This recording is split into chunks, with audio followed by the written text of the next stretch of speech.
Ողջույն ու բարեկալուստ Ամեկ Պլյուս, դուք դիտում եք կանայք եւ քաղաքականություն շարքի հերթական թողարկումը, ես Ռուբեն Բանուչյանն եմ, տաղավարում այսօր հյուրընկալել եմ Բարգավաճ Հայաստան կուսակցության պատգամավորության տեխնացու Էլինար Վարդանյանին։ Տիկին Վարդանյան, ողջույն, շնորհակալ եմ այս հնարավորության համար եւ շնորհակալ եմ, որ մեր տաղավար եկաք։ Բարև ձեզ, ես էլ եմ շնորհակալ հրավերի համար։ Դուք ձեր քաղաքական գործունեության ընթացքում ամենատարբեր ընտրաշավներով եք անցել։ Ինչով է տարբերվում այս ընտրաշավը նախորդներից։ Սկսենք նրանից, որ այս ընտրաշավը բացառիկ է իր խոսույթով։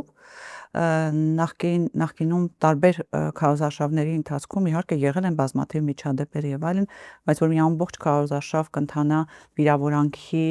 սպառնալիքների եւ ատելության խոսքի գեներացիայի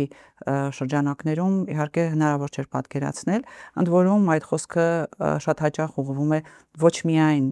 ընդդիմադիր ուժերին, այլ նաեւ սովորական քաղաքացիներին, հետեւաբար ես կարծում եմ, որ այս ընտրությունները հենց դրանով էլ հիշվելու են, նախընտրական փուլը, հենց դրանով էլ հիշվելու է, որը ես կարծում եմ իսկապես լրջագույն հարված է քաղաքական մշակույթին եւ ընդհանրապես ողջ քաղաքականությանը մեր երկրում։ Բայց դա դինամիկ ընթացք չի արդյոք մեր անցած ընտրությունների, այսինքն գնալով կարծես թե տրամաբանորեն է։ Ես համաձայն եմ, որ գնալով իհարկե քաղաքական process-ները ձևափոխվում են, ձևախեղվում են, եւ ամբողջ աշխարհում, բայց այնուամենայնիվ, այո, ամբողջ աշխարհում էլ է դա ընթանում, բայց գիտեք, շատ վատ է, երբ դա արդեն քաղաքական մշակույթ է դառնում։ Երբ որ դա որպես բացառություններ է լինում, հասկանալի է, էմոցիաներ են, քաղաքական process-ներ են եւ այլն, բայց երբ դա դառնում է քաղաքական մշակույթ, դա իհարկե շատ հեռուն տանող վատ հետևանքների մասին է խոսում։ Ձեր քաղաքական գործունեությանը, որ ուսումնասիրում ենք, դուք խորհրդարան առաջին անգամ մուտք եք գործել 5-րդ գումարման խորհրդարանում 2012 թվականին Բարգավաճ Հայաստան կուսակցությամբ։ Այս պայն հանդիսանում եք Հայաստան դաշինքի պատգամավոր, 2015-ին հեռացել եք Բարգավաճ Հայաստանից, նաև եթե չեմ սխալվում, համախմբում կուսակցությամբ մասնակցել եք 2017-ի ընտրություններին եւ հիմա նորից վերադարձ Բարգավաճ Հայաստան կուսակցության նախընտրական ցուցակ։ Այս շարժումները, այսպես ասած, ձեր քաղաքական կարիերայի ո՞նց եք կարողանում բացատրել ընտրողին, արդյոք ընտրողի մոտ կա այդ ընկալումը, որ դուք ձեր գաղափարների հետևից եք գնում։ Իրականում շատ հաճախ դա սկզբունքների հետևից գնալու պատճառով է եղել կամ եթե ոչ պատճառով, այլ գոնե մոտիվացիայով է եղել եւ գիտեք, քանի որ այնուամենայնիվ այս տարիների ընթացքում ես հավատարիմ եմ եղել իմ սկզբունքներին եւ շարունակում եմ հավատարիմ մնալ, հենց մեր հայրենակիցների մոտ հենց այդպես էլ ընկալվում է։ Շատ հաճախ, գիտեք, մարտավարության ընդհանրապես փոփոխության խնդիր է, բայց նպատակները, որոնց համար պայքարել եմ եւ շարունակում եմ պայքարել, մնում են անփոփոխ։ Գիտեք ինչ եմ սա հարցնում, որովհետեւ հանրային խոսքում նաեւ եւ ընդհանրապես մեր քաղաքական պատմության ընթացքում ես հաճախ եմ հիշում այդ մեղադրանքները ուղղված Բարգավաճ Հայաստանին, օրինակ, որ դա ավելի շատ Ռոբերտ Քոչարյանի հետ փոխկապակցված կուսակցություն էր եւ նրան ստեղծած կուսակցությունն էր եւ հիմա կարծես թե ձեր ներկայությունը համ Հայաստան դաշինքում, համ Բարգավաճ Հայաստանում կարծես թե էլի կենթանացնում են այդ խոսակցությունները։ Իշխանության նարատիվներից մեկը այո, այս պահին հենց դրանումն է կայանում եւ նրանք փորձում են մեղադրել եւ դրանով կապեր փորձել գտնել։ Իրականում պետք է մի շատ կարեւոր հանգամանք ամրագրենք, որ այս պահին այնպես է ստացվել, որ եւ Հայաստան դաշինքը եւ Բարգավաճ Հայաստան կուսակցությունը եւ Ուժեղ Հայաստանը եւ մի շարք այլ ընդդիմադիր ուժեր պայքարում են մեկ ճակատում, այսինքն պայքարը այս իշխանությունների դեմ է, այս իշխանությունների վարած քաղաքականության դեմ է, այն ռիսկերի դեմ է, որ նրանց մեղքով այսօր կախվել է մեր երկրի գլխին եւ հետեւաբար միասնական այս օրակարգը հնարավորություն է տալիս իշխանություններին միացնել այս բոլոր ուժերը եւ ես այստեղ իրականում բոլորին խորհուրդ եմ տալիս խարդավանքներ չփնտրել, նպատակը մեկն է, պարզապես մարտավարության տարբերություններ։ Այսինքն դուք բաց եւ անկեղծ եք ընտրողների հետ, նկատի ունեմ այս 3 քաղաքական ուժերը, որ դուք ձեր համագործակցությունը գոնե թե իշխանապողության հարցում տարաձայնություններ չունեք։ Ես կարծում եմ, որ դա տեսանելի է բոլորին, որովհետև մենք շատ լավ հասկանում ենք, որ այս ընտրությունները իրականում սովորական ընտրություններ չեն, հա, այս ընտրությունների ընթացքում մենք ընտրում ենք Հայաստանի լինել կամ չլինելու հեռանկարը, ապագան եւ հետեւաբար այս հարցում բոլոր ուժերը ազնիվ են, անկեղծ են ընտրողների հետ եւ հունիսի 7-ին նաեւ ընտրողները կգնահատեն այդ Իսկ ազնիվությունը։ ինչու են այս ընտրությունները Հայաստանի լինել չլինելու մասին։ Ես այդ դեպքում պետք է մի փոքր հետ գնամ եւ գամ 2018, 20, 23 թվերից, որովհետեւ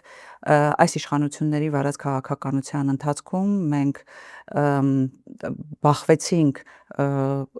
ճակատագրական, ողբերգական եւ պատմական ուրեմն նույնիսկ բառը չեմ կարողանում գտնել, եթե այսպես մեկ բառով ասեմ, միգուցե դժբախտությունների հետ եւ արդյունքում մենք ունեցանք նաեւ պատմական հայրենիքի կորուստ եւ մի իշխանություն, որը գալիս էր իշխանության Արցախը Հայաստան է եւ վերջ լոզունգով, մի օր էլ որոշեց, որ Արցախը Ադրբեջան է եւ վերջ։ Հիմա այդ նույն իշխանությունը ուրեմն փորձում է Հայաստանը կտրել իր պատմական արմատներից, ներկայացնել ինչ որ այսպես ամեն ինչից կտրված մի Հայաստան եւ այս պարագայում մեծ է վտանգը, մեծ է անհանգստությունը, որ մի օր էլ իրական Հայաստանը պարզապես իրենց քաղաքականության արդյունքով նույնիսկ Հայաստան չի լինի։ Եվ ես շատ հաճախ ասում եմ, որ երբ մենք այսպես հետ էինք գնում եւ խոսում էինք 1915 թվականի ցեղասպանության մասին, ընդ որում որը էլի այս իշխանությունների կողմից ինչ-ինչ ձևակերպումներով կասկածի տակ է դրվում, մենք մի տեսակ լավ չէինք պատկերացնում, հա, թե ցեղասպանությունը ինչպես է տեղի ունեցել, այսինքն բանի ականատեսի հայացքով դա չէինք նայում, դրան չէինք նայում եւ 23 թվականը մեզ ցավոք սրտի ստիպեց անցնել այդ 1915 թվականի ապրումների միջով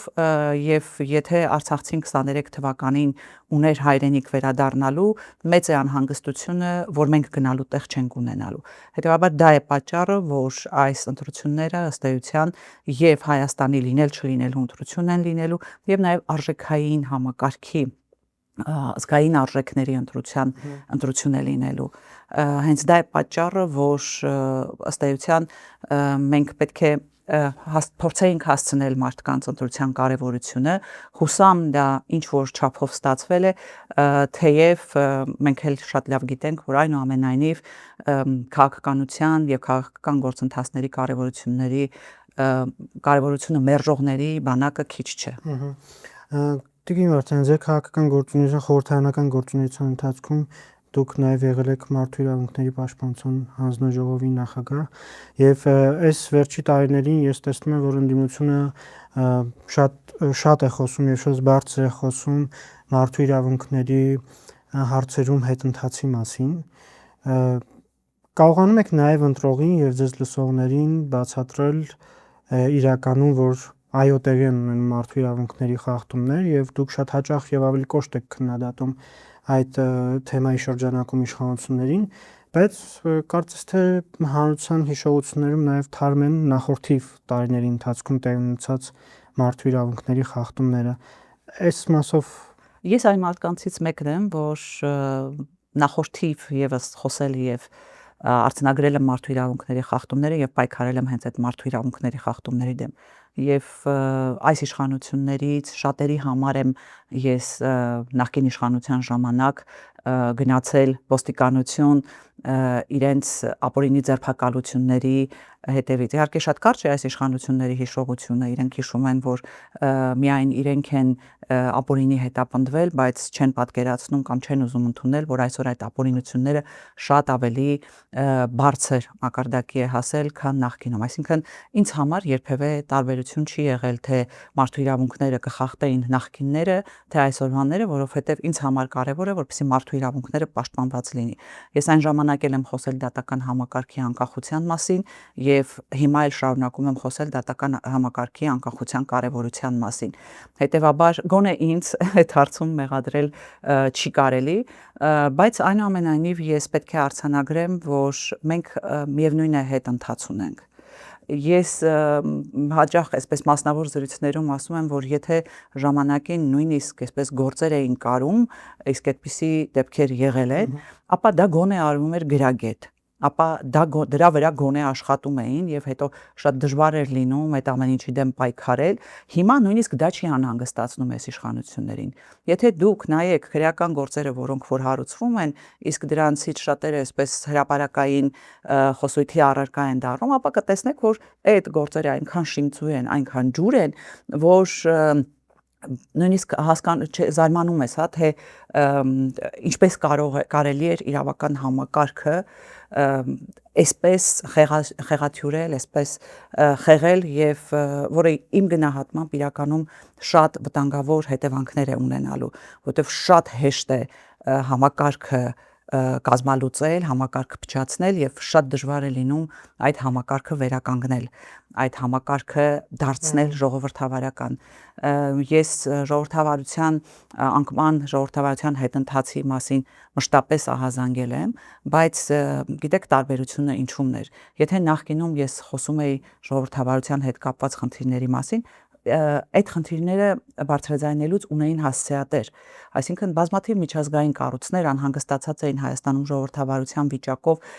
դատավարությունները, որոնք որ ապօրինի էին, նրանց ուշադրության կենտրոնում էին, առանձին դեպքերում այդ միջազգային կառույցները այս իշխանությունների հետ հենց ժողովրդավարության կայացման հարցում էին բանակցություններ վարում եւ այլն, հիմա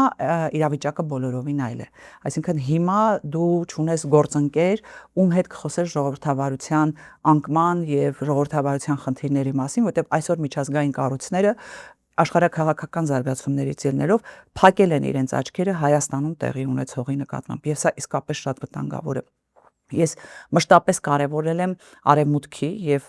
Ամերիկայի Միացյալ Նահանգների եւ Եվրոպական միության եւ առանձին եվրոպական երկրների դերը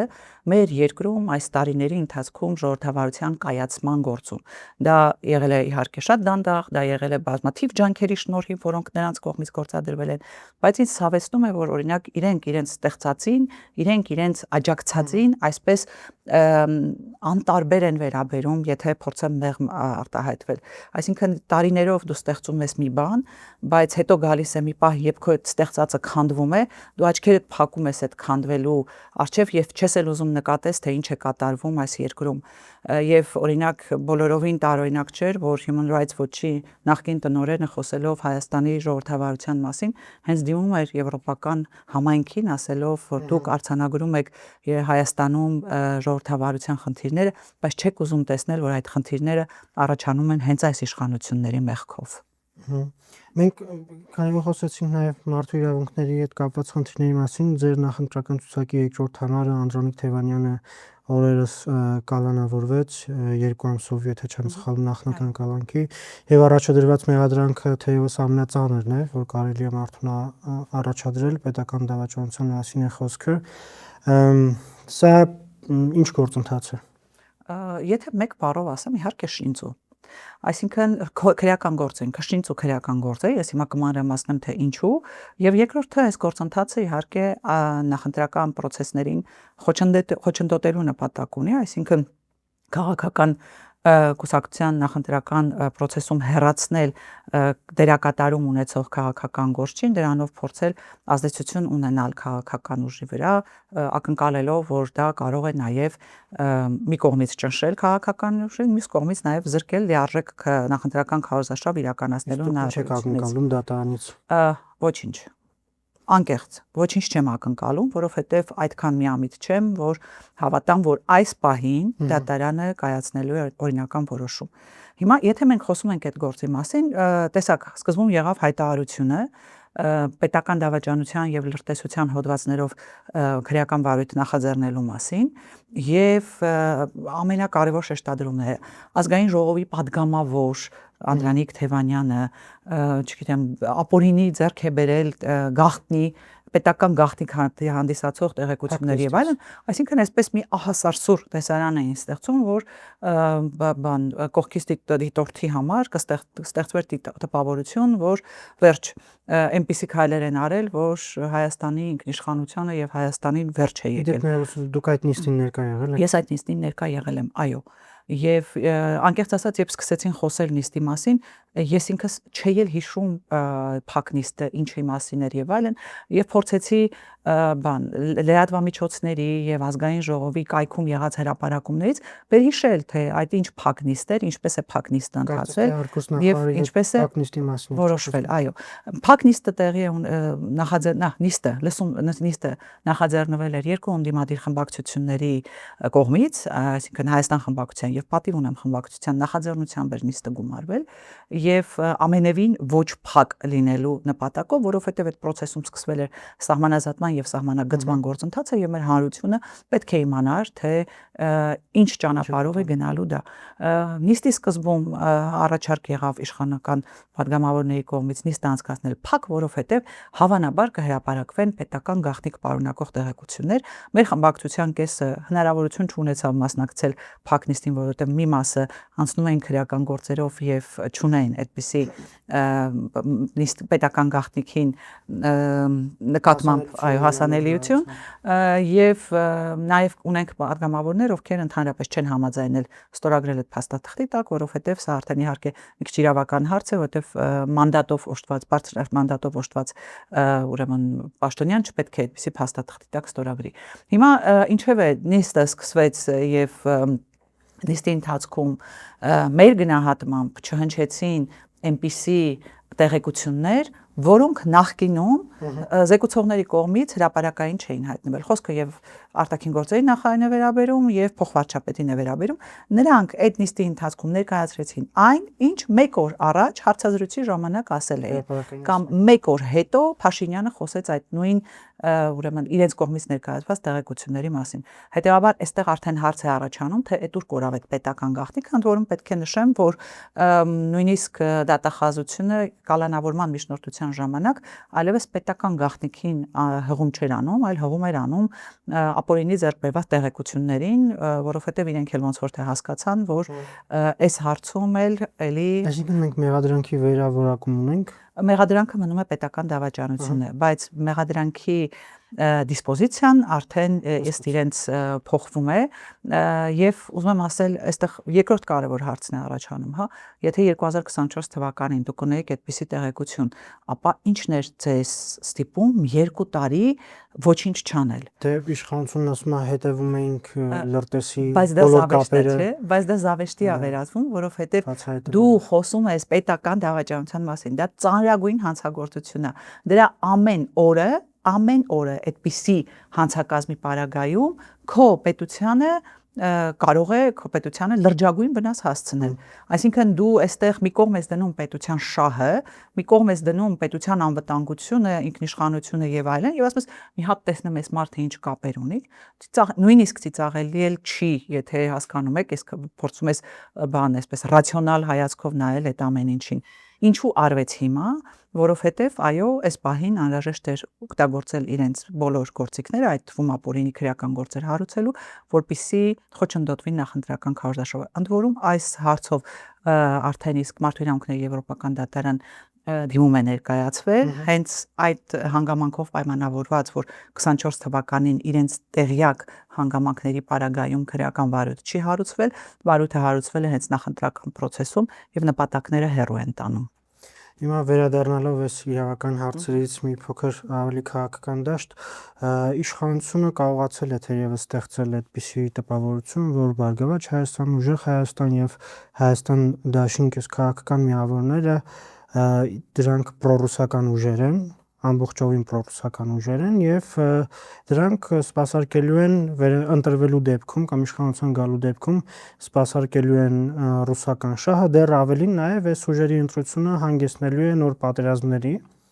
եւ այս համատեքստում ինձ հետաքրքիր է հաշվի առնելով նաեւ այն հանգամանքը, որ Բարգավաճ Հայաստանն նաեւ Եդինա Ռոսիայի հետ, եթե չեմ սխալվում, գործընկերային հուշագիր ուներ դեռ վաղուց ստորագրված եւ Ռուսաստանի հետ ձեր հարաբերությունների մասին խոսակցությունները թաքուն չեն, բաց են եւ դուք խոսում եք անընդհատ այդ հարաբերությունները զարգացնելու մասին։ Եթե Հայաստանի պետական շահը ենթադրի հակադրվել, ընդ որում կոշտ հակադրվել Ռուսաստանին, կարողանալու ենք մենք դա անել։ Եկեք հենց ձեր ձևակերպման սկզբին անդրադառնանք, ստեղծվել է տպավորություն։ Այսինքն այս իշխանությունների մանիպուլյացիաների արդյունքում իսկապես ստեղծվել է տպավորություն, որ բոլորը պրոռուսական են, եւ այս պրոռուսականները իրենց ձևակերպումը Հայաստանին տանելու են, դարձնելու են ինչպես իրենք են նշում գուբերնիա, իսկ մենք պրո-եվրոպական ենք եւ տեսեք մենք Հայաստանը հեսա ինչպիսի ինքնիշխան պետություն ենք դարձնելու, թեև մենք տեսնում ենք բոլորովին հակառակ գործընթաց։ Բարգավաճ Հայաստան կուսակցությունը համագործակցում է ոչ միայն Եդինայա Ռոսիայի հետ, այլ նաև Եվրոպական միության պահպանողականների կուսակցության հետ եւ այդ կուսակցության այդ խմբի անդամ է, հետեւաբար այստեղ ուրեմն նորմալ, հա, այսպես ասեմ, բանական քաղաքական process-ները ենթադրում են, որ դու պետք է գործընկերներ ունենաս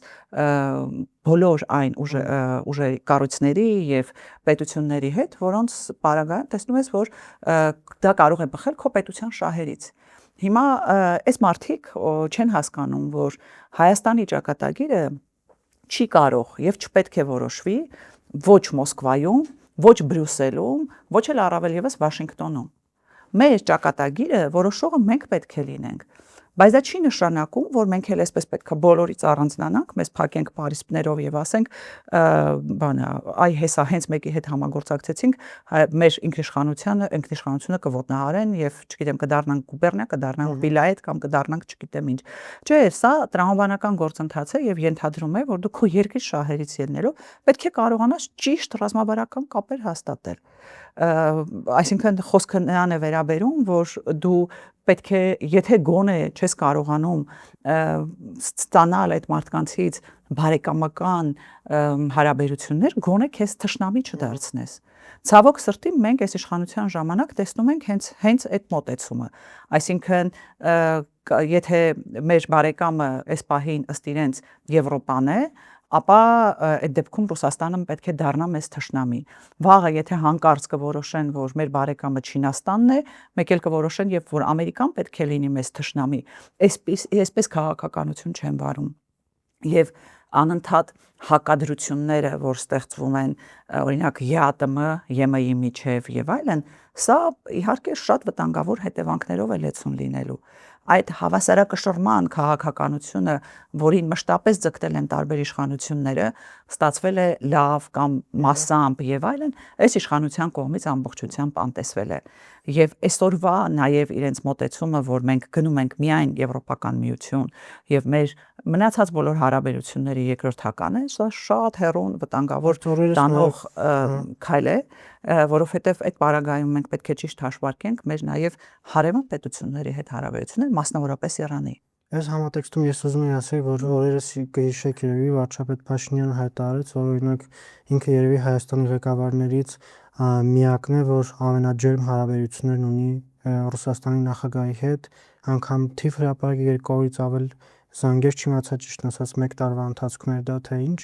այսինքն ըստ էության չի բացառում։ Ես չեմ բացառում, որ ինքը ամենաջերմ հարաբերություններն ունի Ռուսաստանի Դաշնության նախագահի հետ։ Այդ դեպքում հարց է առաջանում, որն է ավելի պրոռուսական ուժ։ Բայց գիտեք, մի բան է, երբ որ ինքը հայտարարում է, որ Ռուսաստանի նախագահի հետ ունի բարեկամական հարաբերություններ, մեկ այլ բան է, որ իր քայլերով Հայաստանի, օրինակ, տնտեսությունը դնում է լուրջ վտանգի տակ։ Այսինքն ինքը մի կողմից հայտարարում է, որ չէ, ամեն ինչ նորմալ է, մենք Ռուսաստանի հետ ենք լավ, ԵՄ-ի հետ ենք լավ, հեսա գնում ենք ԵՄ, թեև այնտեղ մեզ սպասող չկա, այնպես ինչպես բազմաթիվ պետություններ գնում են ԵՄ ու դեռ այդպես էլ չեն հասել Եվրոպական միություն, բայց դրան զուգահեռ այսօր մեր տնտեսվարողներին դրել ծառագույն վիճակի մեջ։ Այսինքն այդ ամեն ինչը պետք է հաշվարկվի, չէ՞։ Հետո օրինակ ամեն բանից հիբրիդային պատերազմ է տեղի ունենում եւ հիբրիդային պատերազմի հասցեատերը իրենց պատկերացմամբ Ռուսաստանն է։ Չեք նայում մի հատ եվրոպական կողմից ինչ հիբրիդային պատերազմ են, այդ անկախ ինչ որ լրատվամիջոցների կողմից հրապարակումներ, չգիտեմ ինչերի վալ, դա հիբրիդային պատերազմ չէ, դա հիբրիդային հարձակում չէ։ Եվ մյուս կողմից Եվրոպական միության մասին քանի որ մենք խոսեցինք, Գիտեք, եթե դու ուզում ես դառնալ Եվրոպական միության անդամ, իսկ Եվրոպական արժեքային համակարգը իրականում այն համակարգն է, որը մենք պետք է որդեգրենք, առաջին քայլը, որ դու պետք է անես, քո պետությունը պետք է համապատասխանի եվրոպական չափանիշներին, ստանդարտներին։ Առաջին կարևոր հանգամանքը դա ժողովրդավարությունն է, մարդու իրավունքները։ Այս sense դատական համակարգով եւ իրավապահ համակարգով Եվրոպա է գնում։ Դարձրել են իրավապահ համակարգը մեկ անձին ծառայող համակարգ։ Եվրոպան գրկաբաց ընդունելու է ձեզ այդ համակարգով։ Տիկին Վարդանյան, Բարգավաճ Հայաստանը նաև այն ուժներ, որ շրջանառության մեջ դրեց երաշխավորված խաղաղություն այս տերմինը, ինչպես է կարողանալու համադրել ամենատարբեր եւ հակոտնյա երկրների քաղաքական շահերը, մասնավորապես թրիփի մասով եւ ընդհանրապես հայ-ադրբեջանական կարգավորման գործընթացում։ Երաշխավորված խաղաղությունը ըստ էության այն է, ինչ մենք բոլորս ուզում ենք։ Այսինքն սկսենք նրանից, որ Հայաստանում չկա որը մարդուց չի ուզենա խաղաղություն եւ այդ իրենց մանիպուլյացիան, չգիտեմ, եռագլուխ պատերազմի կուսակցություններ, այս ընդդիմությունը, որ եկավ պատերազմա ուզում, պատերազմը բերելու եւ այլն, դրանք իհարկե ոչ միայն սովորական մանիպուլյացիա են, այլ նաեւ դրանք հենց հեռու գնացող վտանգավոր հետևանքներով հայտարարություններ են, որովհետև այս մարդիկ նույնիսկ չեն էլ հասկանում, որ այստեղ շատ ավելի կարևոր է պետական շահը եւ իրենց աթոռով չի կարելի պայմանավորել որևէ ռազմական սպառնալիք, այսինքն իրենք նույնիսկ այդ իրենց խոսույթով կարծես թե ազդանշան են տալիս Ադրբեջանին, որ եթե մենք չենք լինի, ուրեմն սեպտեմբերին հարձակվեք, սա շատ վտանգավոր խոսույթ է եւ ես ցավում եմ, որ իրենց անձնական շահը այդպես էլ պետական շահից պետական շահին չկարողացան ստորադասել եւ իրենց համար իրենց անձնական շահը եւ աթոռը պահելը գերկարևորագույն խնդիրներ։ Հիմա ինչ ենք հասկանում երաշխավորված խաղաղություն ասելով։ Նախ առաջին հերթին երաշխավորված խաղաղությունը ենթադրում է, որ մենք պետք է ունենանք կանխատեսելիություն, երկարաժամկետ կանխատեսելիություն։ Դուք ձեր օրը, ձեր կյանքը քանի տարով կամ քանի ամսով եք պլանավորում։ Ես իմը օրինակ ամիսներով չեմ կարողանում պլանավորել, լավագույն դեպքում կարող ես պլանավորել շաբաթներով, եթե ոչ օրերով, որովհետև դու չունես երաշխիք, որ իրենց քաղաքականության հետևանքով նորից դռները չեն բացելու հերթական էսկալացիայի համար։ Հետևաբար դուք ինչպես եք ապահովելու այդ հակոտնյա պետությունների շահերը մեր տարածաշրջանում։ Հենց խոսքը հենց սկզբից էլ դրա մասին էր, որ եթե դու տանում ես հավասարակշռված քաղաքականություն, ապա այս պարագայում դու քո երկիրը չես դարձնում թատերաբեմ պատերազմի համար։ Հիմա գալով թրիփին, իսկ ով էր ասում, որ պետք է եւս մեկ խնդրահարույց թեմա բացել, որը որ օրինակ Իրանի հետ հարաբերություններում կարող է լուրջ խնդիրներ ստեղծել։ Ես իհարկե հասկանում եմ, եթե նույնիսկ նախարարությունը եւ քաղաքական ղեկավարությունն ասում է, որ հնարավորինս ամենալավ ձևով կարողացել են Իրանի գործընկերներին բացատրել դրա կարևորությունը։ Հարցը նրանումն է, որ բացատրելը մի հարց է եւ իրենց քաղաքական դիրքորոշումը բոլորովին այլ հարց է։ Ես օրինակ Իրանի հետ ամերիկյան պատերազմից առաջ գիտեմ, որ շատ հարցերում նաև Իրանը մնացած այլ պետությունների հետ էր փոխըմբռնման մակարդակում, բայց երբ հարցը հասավ պատերազմական գործողություններին, Իրանը այդ փոխըմբռնումը մի կողմ թողեց եւ օրինակ ռմբակոծեց արաբական էմիրությունների մի շարք տարածքներ։ Այսինքն զորահանդեսին տեսանք Իրանից մատակարարված զենքեր, այդպիսի հրապարակումներ կային։ Իհարկե շատ լավ է, ինչ է մենք պետք է արդեն իսկ որոշենք, որ Իրանի հետ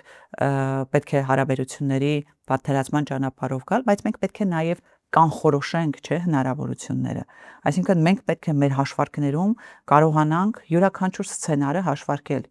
Եվ եթե այս պարագայում մենք պարզապես դա որպես տնտեսական ճանապարհ ենք դիտում, ընդ որում սա էլ շատ վիճելի, շատ քննարկելի հարց է, թե արդյոք այդ ճանապարհը ում համար է այդ ճանապարհը Ադրբեջանի եւ Թուրքիային Հայաստանով նվեր են կանում, թե ինչ են կանում եւ եթե այդ ճանապարհը պետք է Հայաստանի շահերից բխեր, ապա արդյոք չպետք է դա օրինակ ինչպես Հայաստան խմբակցության Հայաստան դաշինքի առաջնորդներ քարտեզով ներկայացրել, թե այդ ճանապարհը բանակցությունների արդյունքում ինչպիսին կարող էր լինել կամ ինչ օրինակ հյուսիս-հարավ ճանապարհին ավելի լուրջ շեշտադրում չի տարվում, եթե մենք ուզում ենք տնտեսական խաչմերուկում լինենք։ Իհարկե սա շատ երկար, շատ բաց քննարկման թեմա պետք է լինի, բայց այս պարագայում ամենակարևորը հետևյալն է՝ հաշվարկել հնարավոր բոլոր հետագա ռիսկերը։ Մենք ինձ մոտ տպավորություն է, որ այս իշխանությունները անում է որևէ քայլ, դե հետո ինչ կլինի սկզբունքից ելնելով։ Ինչ է կանելու օգոստոսի 8-ի փաստաթղթի հետ նախաստորագրված Վաշինգտոնում։ Ես կարծում եմ, որ նախաստորագրված փաստաթուղթը լրացուցիչ բանակցությունների հիմք պետք է հանդիսանա։ Այսինքն այն տեսքով, ինչ տեսքով այդ փաստաթուղթը ստորագրվել է, դա որևէ երաշխիք չի ստեղծում, ավելին, գիտեք, հնարավոր չէ խաղաղության գնալ մի պետության հետ, ով իր բանտերում պատանդ է պահում քո հայրենակիցներին։ Այսինքն բանակցությունների վրա պետք է դրվեն փոխադարձ առաջարկներ։ Իսկ մենք որ նայում ենք այդ փաստաթղթին, տպավորություն է, որ ինչ Ադրբեջանը առաջարկել է, մենք ասել ենք, հա, ամեն ինչին համաձայն ենք, մի հատ եկեք այս փաստաթուղթը մի հատ ստորագրենք, որ մենք էլ մեր հայրենակիցներին համոզենք, հայ ժողովրդին համոզենք, որ իրար հետ ամեն դեպքում խաղաղության ինչ որ գործընթաց ենք սկսել։ Բայց այդ փաստաթուղթը կիսատ է եւ խաղաղությունը իհարկե ենթադրում է բազմավեկտոր, բազմակողմանի հարցերի քննարկում։ Այսինքն խաղաղության պարագայում երկու պետության մեջ բաց հարց չպետք է մնա։ Գերիների հարցը բաց է։ Բաց է Հայաստանի Հանրապետության օկուպացված տարածքից ադրբեջանական զորքերի դուրս գալու հարցը։ Հաջորդ հարցը հենց ճիշտն ասած գերիների վերադարձի հնարավոր վերադարձի մասին է, որովհետև դուք այն գործիչներից եք, որ շատ կոշտ եք քննադատում իշխանություններին այս հատվածում իրենց կատարած աշխատանքների կամ չկատարած աշխատանքների մասին, ինչպես եք պատկերացնում գերիների վերադարձ օրինակ, եթե հաջողվի հավաքական ընդդիմությանը կարողանալ իշխանություն ձևավորել, որովհետև իշխանությունն ասում է մենք դրա մասին չենք խոսում,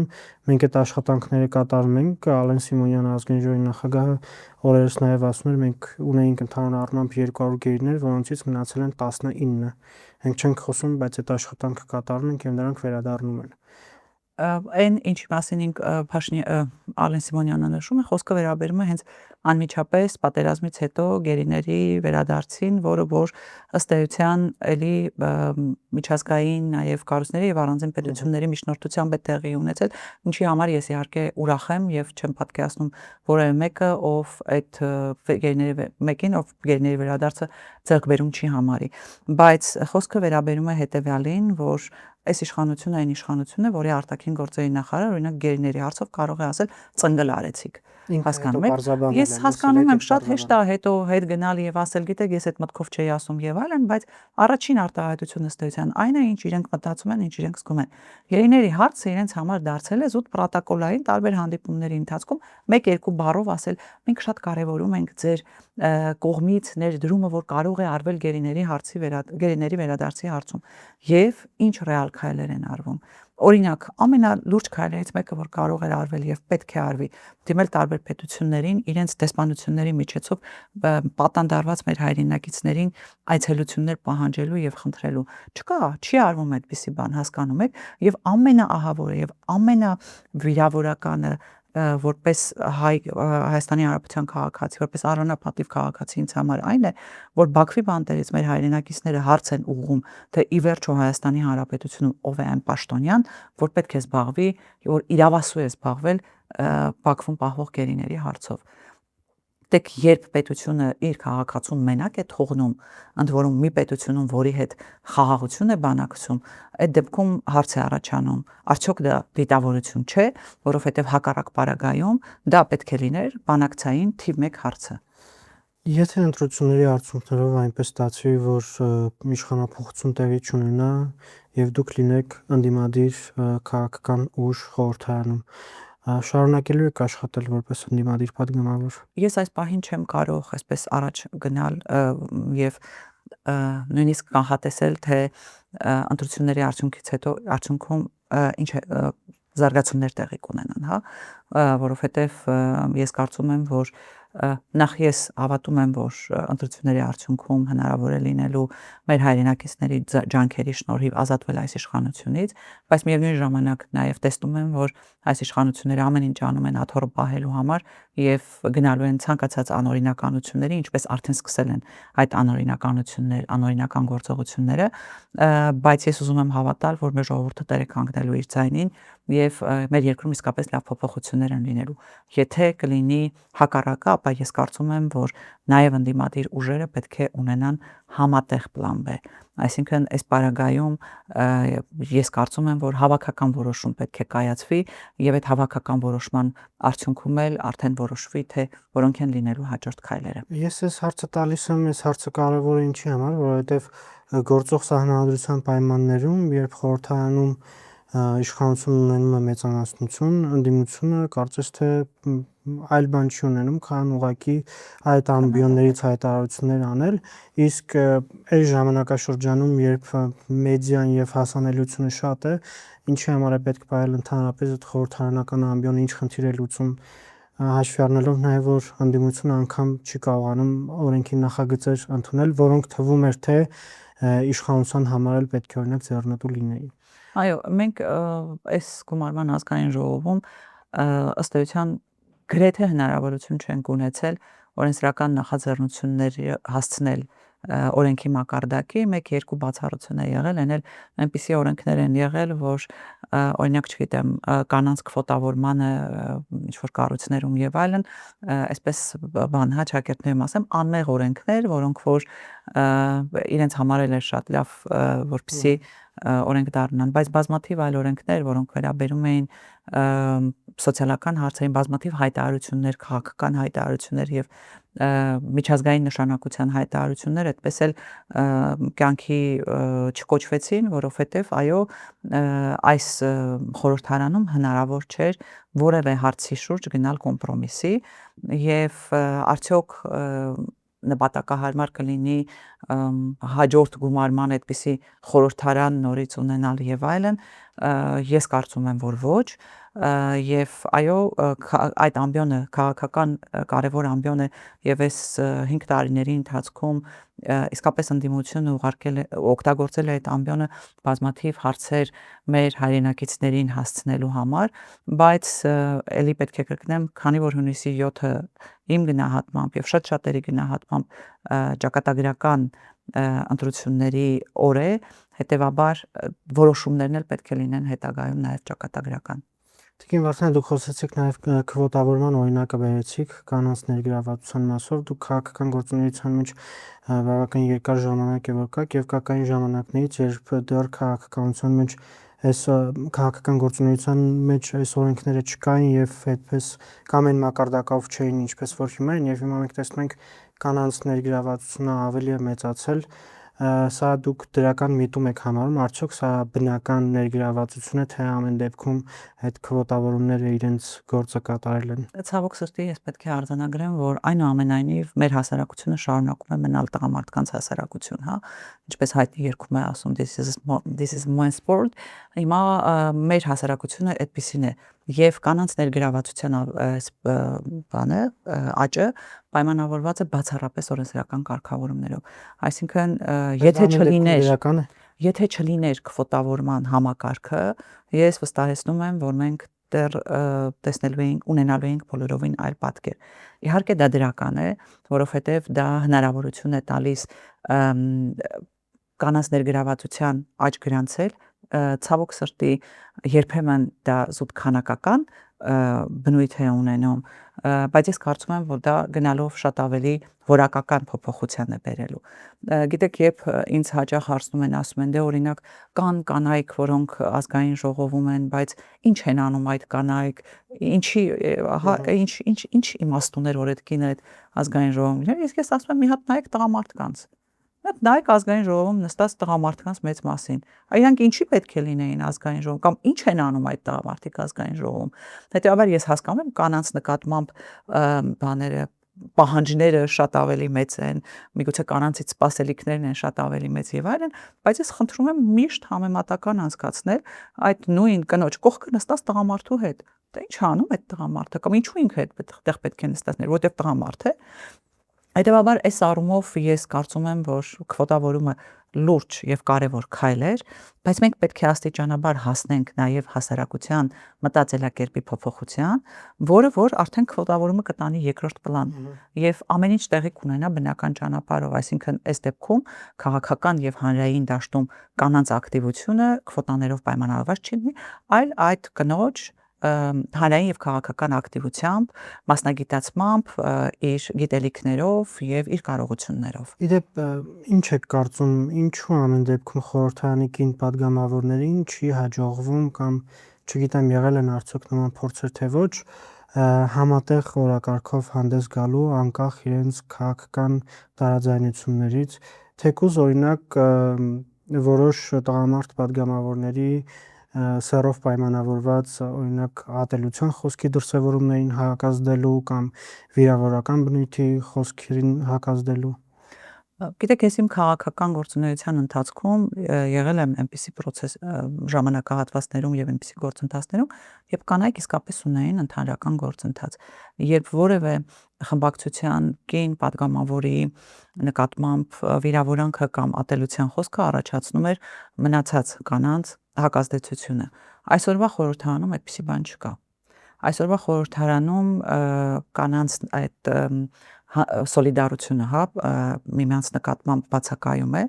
եւ երբ օրինակ ընդդիմադիր կին քաղաքական գործչին վիրավորում են, ատելության ուրեմն խոսք է այնտեղ հնչում, ավելին երբ հրավիրում են բաներին պետական պահպանության ծառայողներին եւ պահանջում են, որպեսզի կին քաղաքական գործչին քաշելով ազգային ժողովի ամբիոնից հեռացնեն, կանանց նկատմամբ բռնություն գործադրեն եւ այլն, այդ համերաշխությունը, որ պետք է լիներ, բացակայում է եւ օրինակ այդ նույն իշխանական թևի պատկին падգամավորները կարող են գալ եւ ամբիոնից ելույթ ունենալ եւ ասել, բա մոտավորապես այսպես, ասենք բառացիորեն չեմ ասի, բա այդ վարքագծի պարագայում այդպիսի հետևանք էլ պետք է ունենար։ Բա ձեզ նորմալ պահեիք, որ այսպես ձեր հանդեպ չվարվեին, չվերաբերեին։ Եվ դա իհարկե անընդունելի մոտեցում է, որովհետև ընդդիմադիր կին падգամավորները հակառակը այդ հարցում շատ ավելի համերաշխ են մնացած կանանց հետ եւ ես ուղղակի մեկ օրինակ եմ ուզում հիշեցնել, երբ կալանավորվել էր Ալեն Սիմոնյանի եղբոր կինը, ընդդիմադիր կին գործիչները հենց առաջինն էին, որ հանդես եկան այդպիսի մոտեցման դեմ եւ այս պարագայում նաեւ այս վարքագիծը ինչու է ինձ մոտ անհանգստություն առաջացնում, ոչինչ, մենք սովոր ենք, մենք կոփվել ենք եւ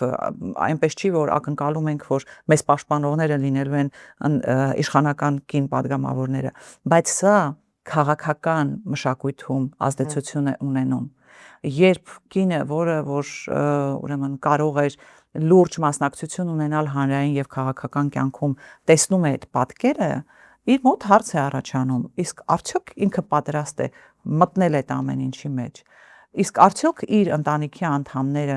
կաջակցեն իրեն իր այդ որոշման մեջ, եւ ես որ ասում եմ մենք պետք է աստիճանաբար գնանք հանրային մթնոլորտի փոփոխության, այդ հանրային մթնոլորտի փոփոխությունը նաեւ պետք է սկսվի ազգային ժողովից, որովհետեւ պետք է կինը